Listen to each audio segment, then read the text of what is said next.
Dahil newbie lang ako guys, hindi talaga maiwasan ng mga sablay moments.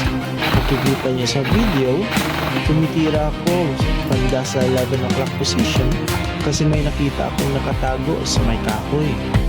Kita ko yung kamay at ulo niya. Pero kahit ilang pera ko, hindi ko talaga matamaan guys.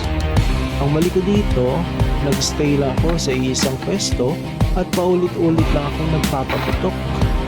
Kaya ayun guys, natamaan tuloy ako. After ng game, nakausap ko ang isang veteranong player. Sabi niya, huwag kang magstay di sa isang lugar. After ng 1 or 2 shots, lipat agad ng pwesto.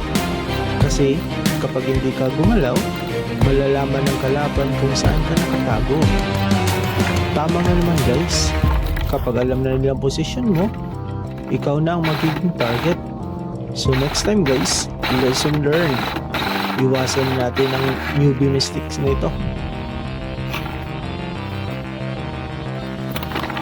Hit, hit, hit, hit, hit!